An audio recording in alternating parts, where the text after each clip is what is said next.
Бая чоң кабырга чыкпаганым эле болбосо, күнүгө эле машыгууга баратам азыр. Кедей дыйкан үй бүлөсүндө чоңойдум, туулуп өстүм.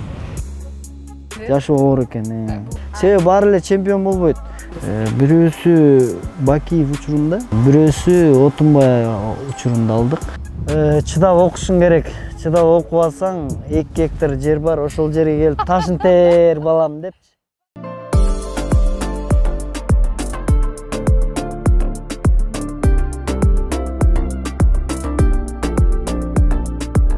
Салам достор, менин катталуучуларым. Өткөндө бир комментарийде Каныбек Жолчубековду конокко чакырбайсызбы, Назира эже деген комментарий келген. Ошол сиздердин суранычыңыздарды аткарып, бүгүн биз Каныбек Жолчубековго конокко келдик. Саламатсызбы? Саламатсыздарбы? Кандай, ден-соолугуңуз жакшыбы? Жакшы, жакшы. Кандай жүрөсүз?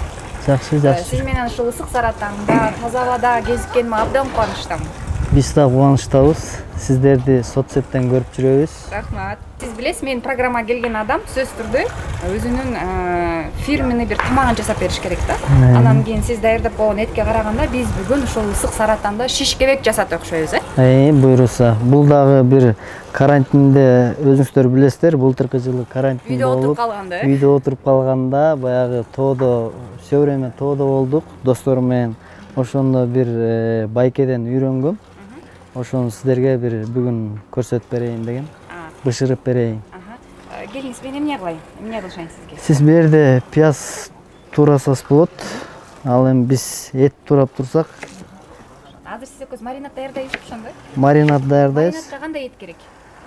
Маринадка койдун эти, мына жанагы тышты кабырга дейби, кандай айтылат? Мен деле жакшы билбейм. Жумшак болуш үчүн. Жумшак болуш үчүн атайын алдыргам. Ошол эттен жасайбыз азыр.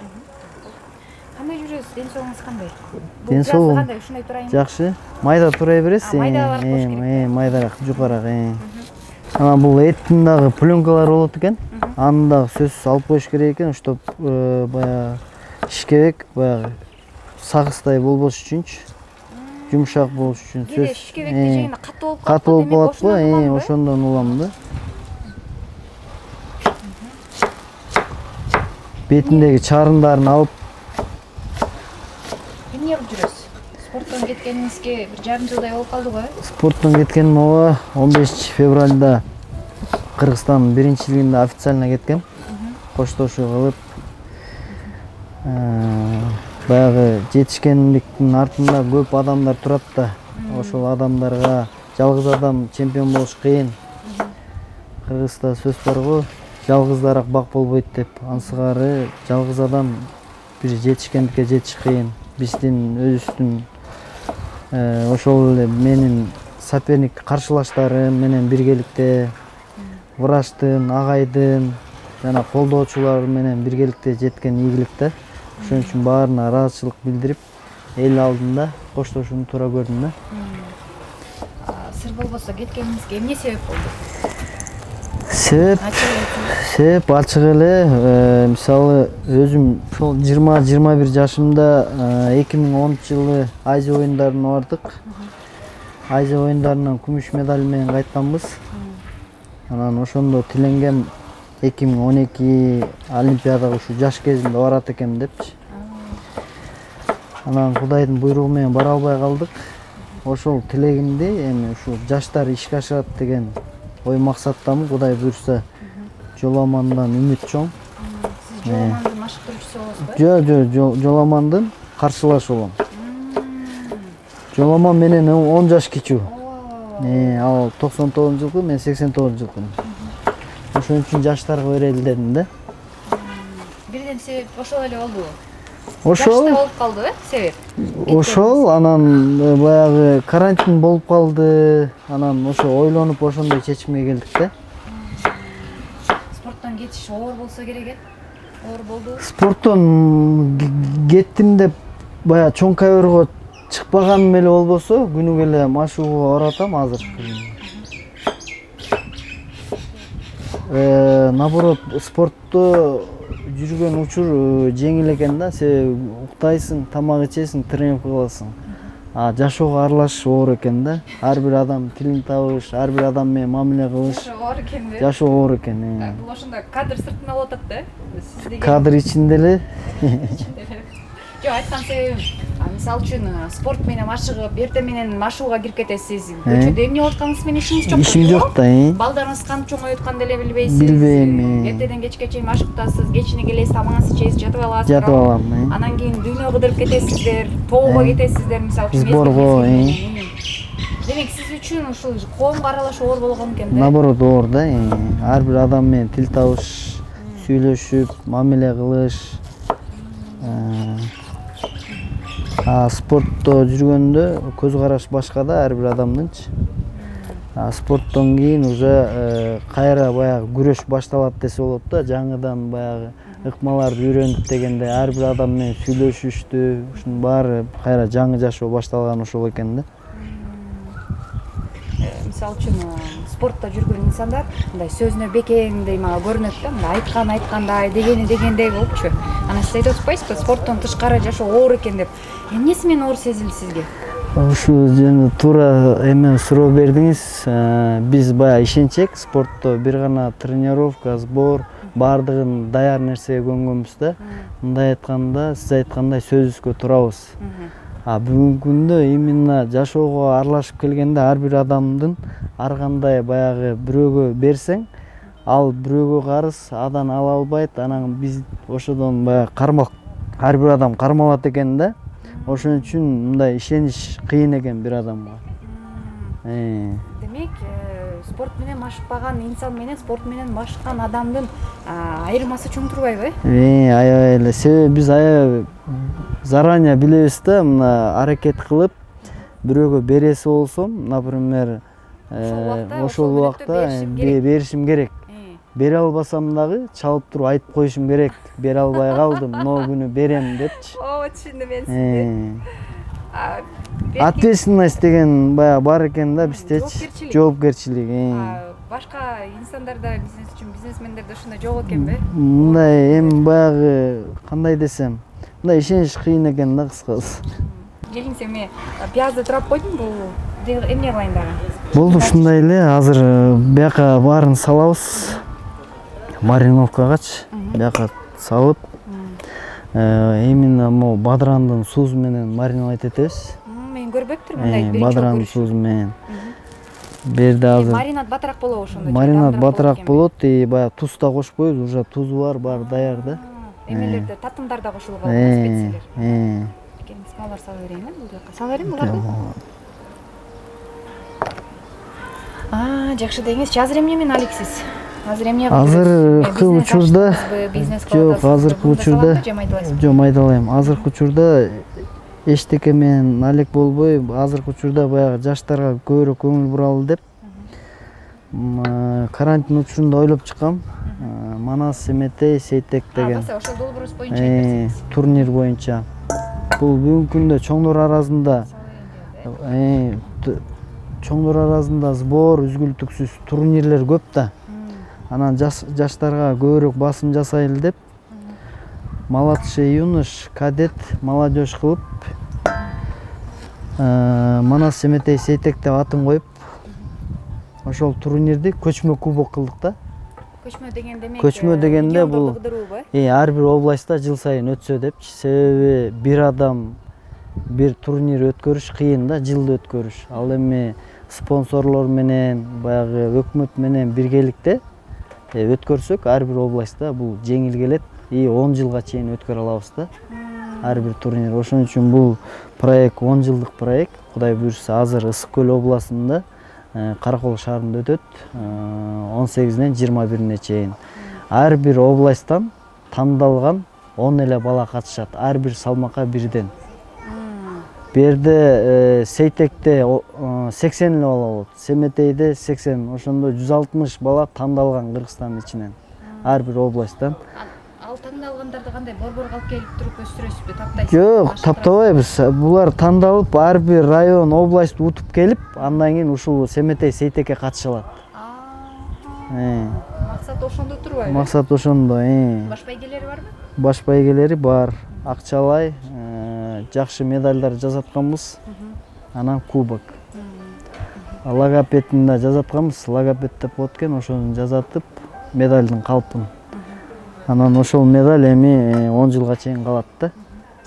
Бул долбоор, бул идеяске кайдан келди?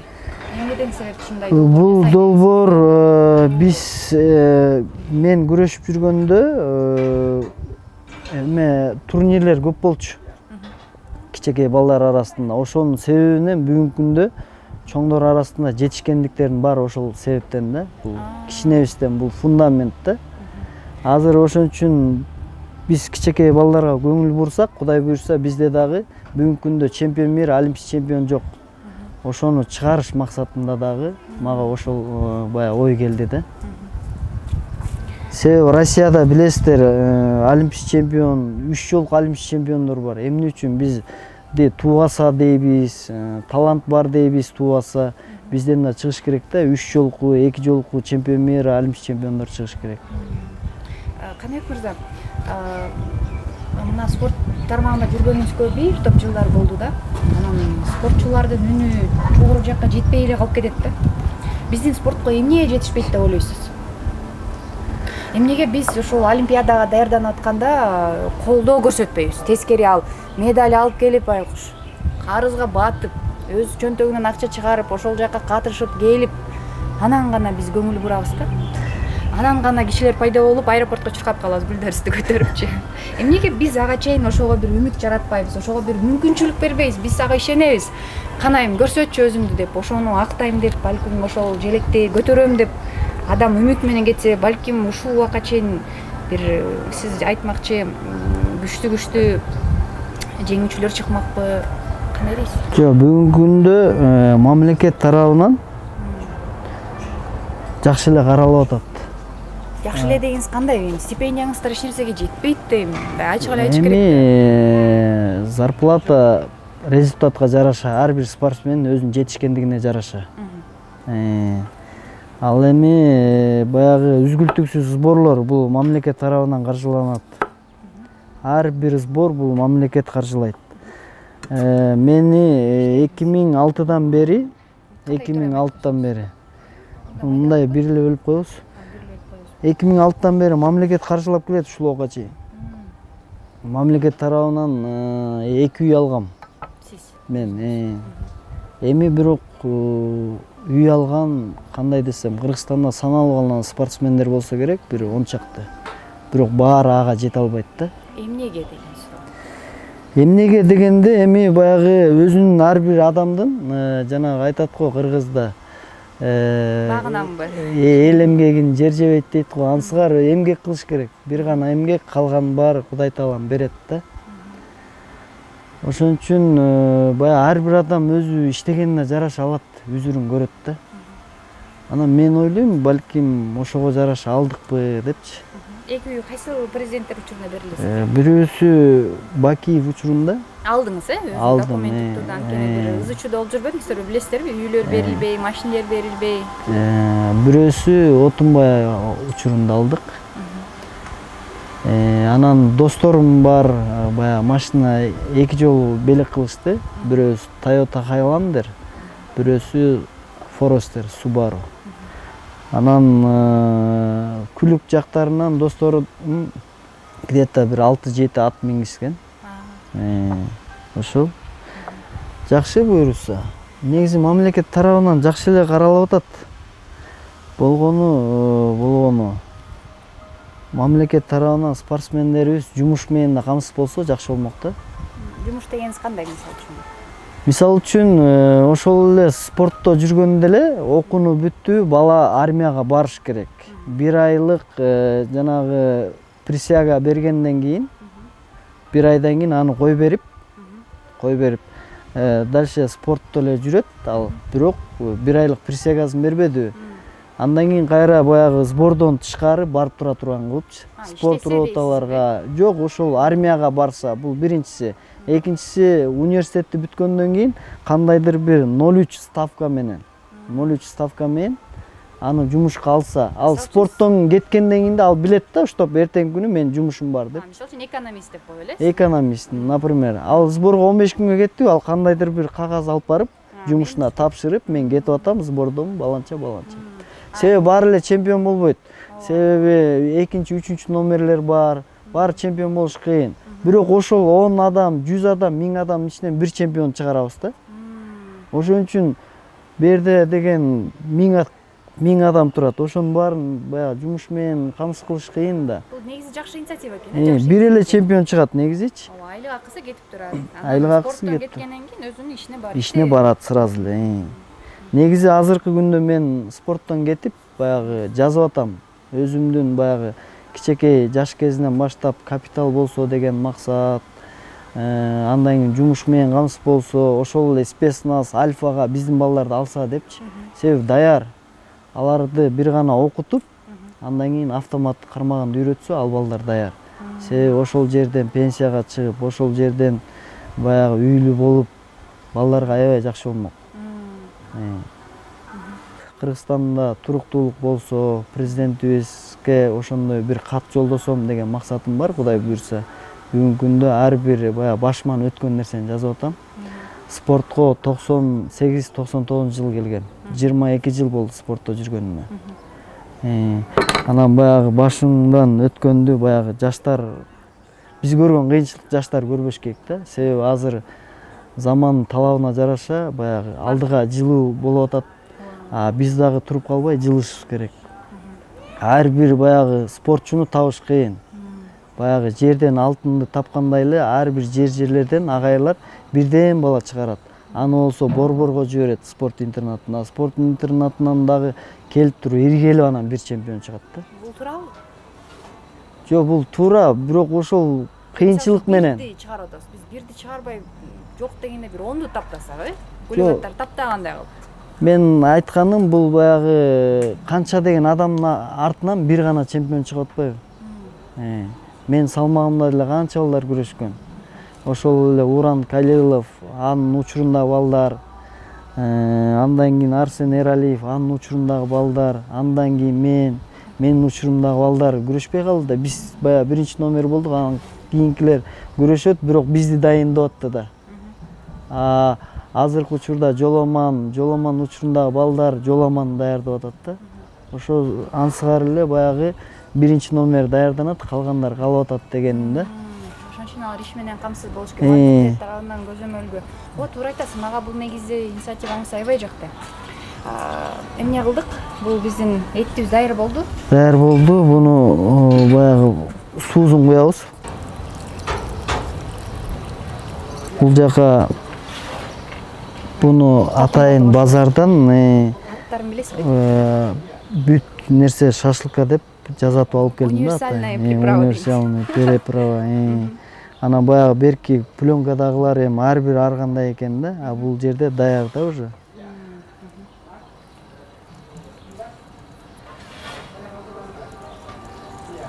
Бияка киви кошуп коебуз, анан лимонду сыгып коебуз. Кивини дагы майдалап салабызбы? Кивини майдалап. Ошо төртөntөн салабызбы же канча? 1-2 жетеби? Жок, 1-2 жетет. Өзүңүз бош убакта жубайыңызга, балдарыңызга тамак жасап берген учурлар болобу? Чынын айтсам, спорттон кеткенден кийин деле үйдө көп болбойм да, себеби эртеден кечкери баягы ар бир иштер менен жүрөм. Таанышуу, адамдар менен мамиле кылуу максатында, чтоб эртеңки күнү жумушка кириш керек, баягы бизнести үйрөнүш керек дегендейчи.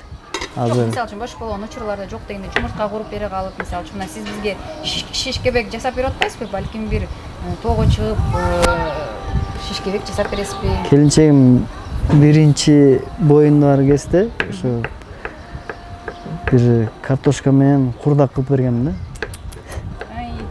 Андан кийин кыла элекпиз. Баягы карантинде аябай көп шашлык кылдык да, жайы менен. Кылып турат экенсиз, бош болгон учурда кылып турат. Барса канча балаңыз бар? 2 уулум бар. Кудай буйрса 3-үчүсүн күтүп атабыз. Балдарыңыз сиздин жолуңузду жолдошун каалайсызбы? Балдарым мен албаган билимди алса деп ойлойм да бүгүнкү күндө. Демек кызматка келишим болот экенсиз. Ошол себептен баягы спортто кыйын негизи. Ошол себептен балдарым жакшы билимдүү Кыргызстанга баягы салым кошкон бир жакшы эр азаматтардан болсо деген максатта да. Балким биз спортто жүрбөгөнүбүзгө байланыштуу балдарыбызды спортко эле бергибиз келе берет го. Балким. Сиздер спортты көргөн үчүн балким балдарыңыздар ошон үчүн спортко бергиңиздер келбейт. Бергибиз келбейт да. Эми эмне болду? Болду, эми муну аралаштырып коебуз. Анан бул канча мүнөт тыныгып туруш керек? Бул бат эле болот, бир 15-20 мүнөттө даяр болуп калат. Бул 15-20 мүнөттө даярдыгынча сиз экөөбүз отун жагайлы. Анан бир аз ат минели. Атка кандайсыз? Атты жакшы эле минесизби? Атты жакшы минем. Атты жакшы эле минем, атты жакшы көрөм өзүм. Карантинде биякта шаарда атым бар болчу. Ошону айылга алып барып алып, ошол атты минеп, сылап, тарап, ошону карап аттым. Азыр айылда атыңыз, э? Айылда атым. Караган киши да жок. Досторго да бир-экөөнү подарка кылып, анан бирөөнү чоң ат үйдө атам менен апам карай албайт.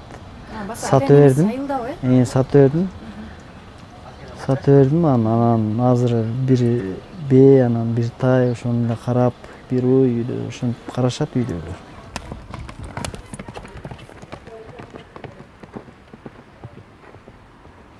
Канча жашыңызда атка мингенди үйрөндүңүз эле? Эсиңизде барбы? Даже эсимде жок окшойт. Балким уулуңуздай мезгилде.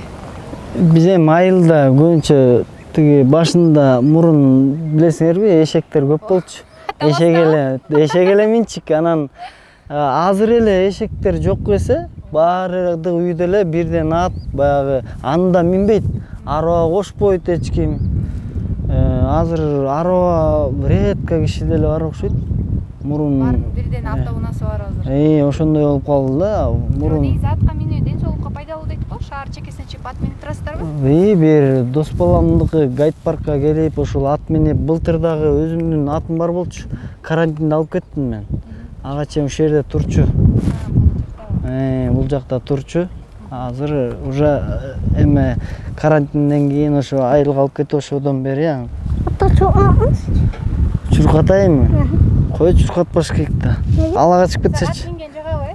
Неге анда терезене чурат? Сага ат минген жагабы дейт. Байжан? Буга жагат. Улак чабасызбы? Ал дагы бир спорттун. Улакка чынын айтсам кызыкпайм.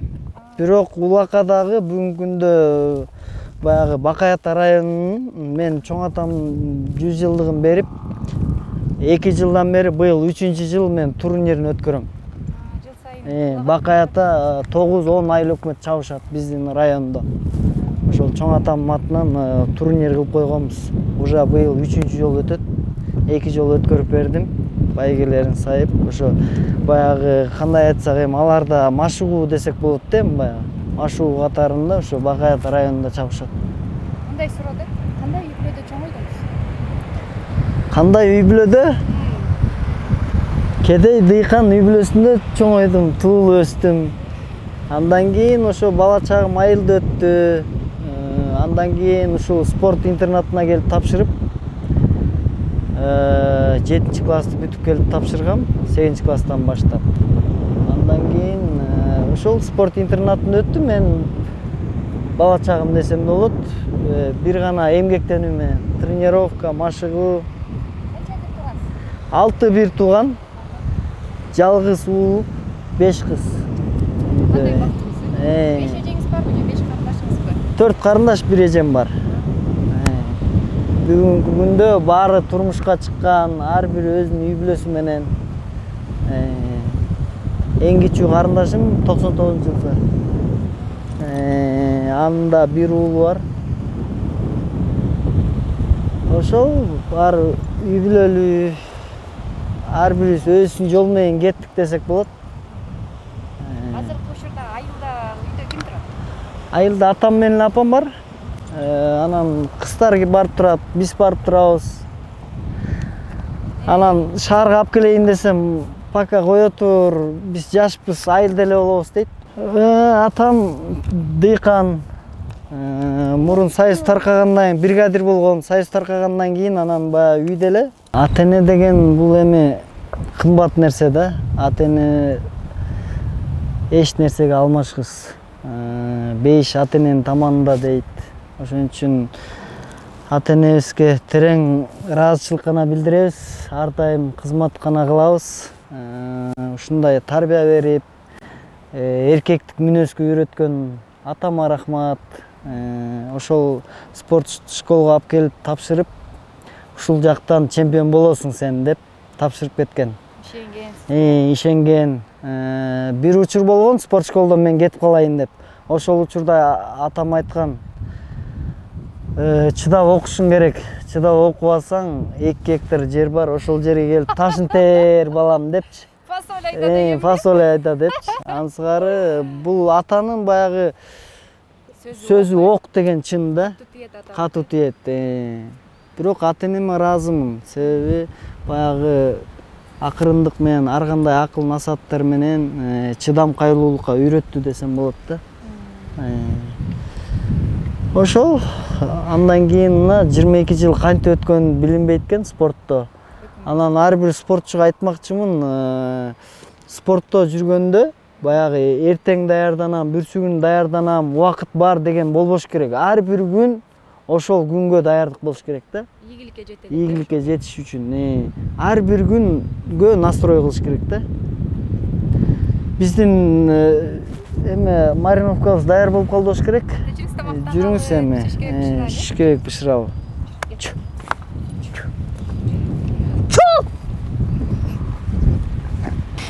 Мынакей достор, биздин Марина атабыз дагы даяр болду. Эми тизебиз, Кудай буйрса.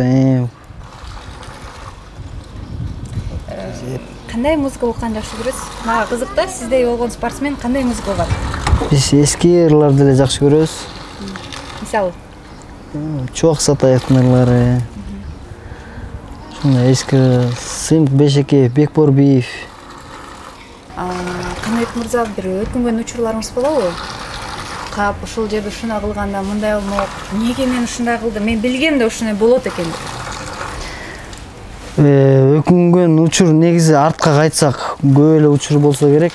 Ошон үчүн мен артка баягы кыйын күндөрдү эстеп, алдыга жылгым келет. Өкүнүч кылып эстегим келбейт да. Болор болду. Ансыгар болор болду, Кудай буйрса. Баягы жамандык менен жакшылык бирге жүрөт эмеспи? Жамандык болсо сөз жакшылык болот депчи.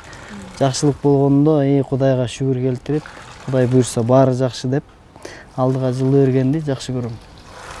Келиң санда даяр болду, эми биз 30'та даяр болуп калды, Кудай буйрса. Мына даяр болуп калды, Кудай буйрса. Эми бул көрдүңөр, кичекей болуп калат экен. Жерге өзүнүн сеткасын коюп туруп, андан кийин бере коебуз. Буну оттун табына карап, улам карап туруш керек. Ошол оттун табына карата алмаштырып турабыз.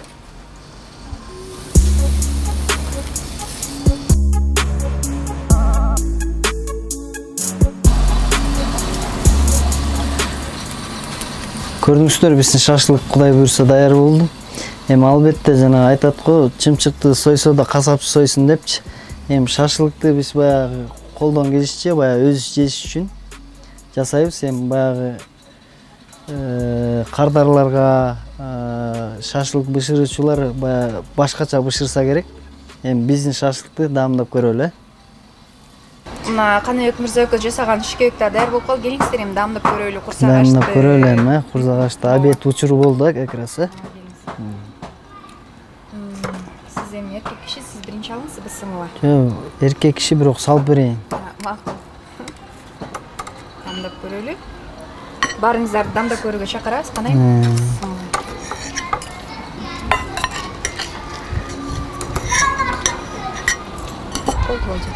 Өзүң бышырган все равно баягы сөөгүнө чейин жеп, мындай даамдап жегенге не жетсин, а?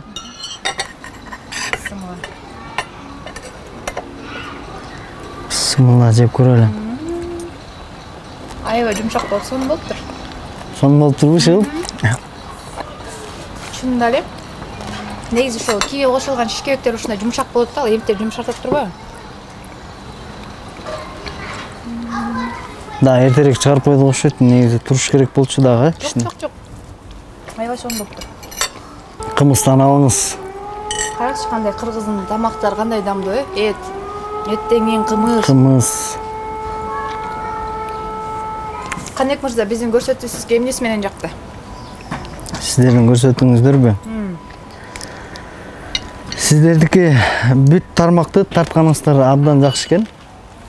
Баягы бир эле көп кишилер саясат деле кууп, анан бир нерсенин арты менен жүрүп калып атпайбы? Сиздер бүт чөйрөдөн алганыңыздар ошоңузу кызыктуу да.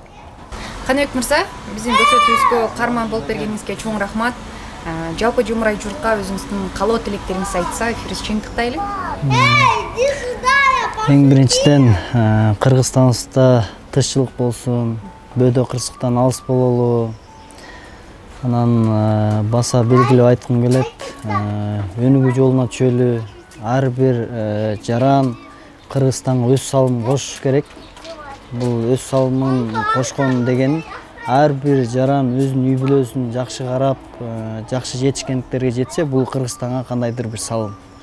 Ошондуктан ар бир үй бүлөгө ынтымак, биримдик, кыргыз элин дагы жана сөз бар го, бирик кыргыз бириккенде байрагың бийик кыргыз дейт. Ошо бир муштумдай болуп эле кыргыз эли ынтымакта, бири-бирибизге ишеним артып, сый урматта жашай берели.